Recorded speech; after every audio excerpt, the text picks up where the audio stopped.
So here it says the cost of 3 boxes of envelopes and 4 boxes of notebook paper is $13.25. 2 boxes of envelopes and 6 boxes of notebook paper is $17. Find the cost of each. So when you are writing, you have to come up with the answer here. They have some unknown things, some unknown variables. It's saying find the cost of each. You want to first ask yourself, well, what are they asking me? What are my unknowns? What are my variables? And define those. Since we are going to use a graphing calculator, I'm going to use X and Y. And they're telling us we're finding the cost of something. So one of them is the cost of, I don't know, and then the other one is the cost of the other thing. So let's look into the meat of the problem and think, what are they asking us the cost of? So, oh, I see. There's envelopes and paper. So let's have X be the envelopes. It doesn't matter which one. You just pick one and you commit to it. So in order to find if there are 2 variables like this, you can only solve and figure out what they are if you have 2 equations. So you need to, if you have a scenario like this and you notice there's 2 variables, you need to come up with 2 equations and solve that system of equations. So let's look at what information we do have and see if we can pull out 2 equations. So typically you can look at one sentence at a time and come up with an equation. It says the cost of 3 boxes of envelopes and 4 boxes of notebook paper is $13.25.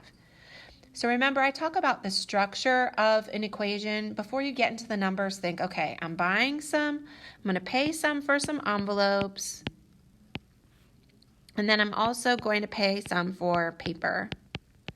And then that's going to be my total, right? I'm going shopping for envelopes and paper. Oops, total.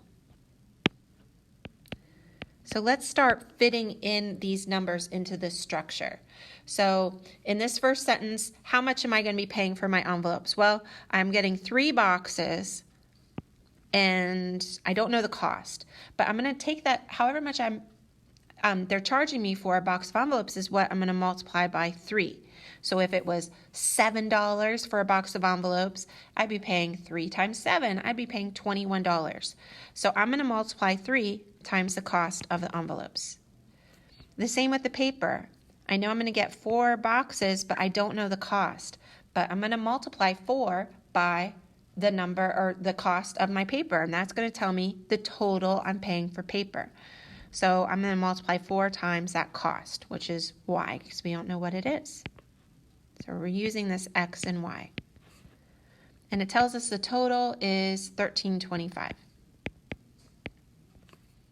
So that's one equation. Let's look at the next sentence. 2 boxes of envelopes and 6 boxes of notebook paper is $17. Same deal. 2 boxes of envelopes, so 2 times the cost of envelopes.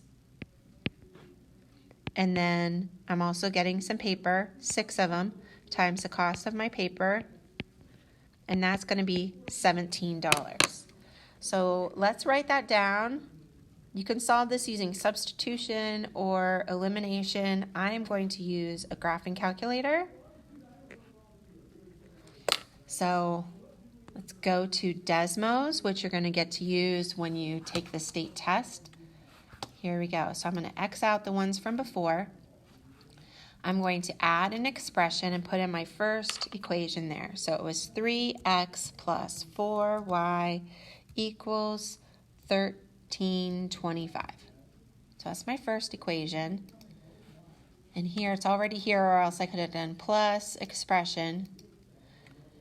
And it was 2x plus 6y equals 17. And there I go. There's lots of dots. I'm looking at the dot where they intersect, and it's right here. So it's important. That is not our answer. We don't just put in parentheses 1.15, comma, 2.45. The question was asking us the cost of each. Remember, the cost of our envelopes was our X. Remember, this was our envelopes. And the cost of our paper was our Y. So you would answer the question and say, a box of envelopes cost $1.25 or $1.15. A box of paper costs $2.45. That's what this is telling us.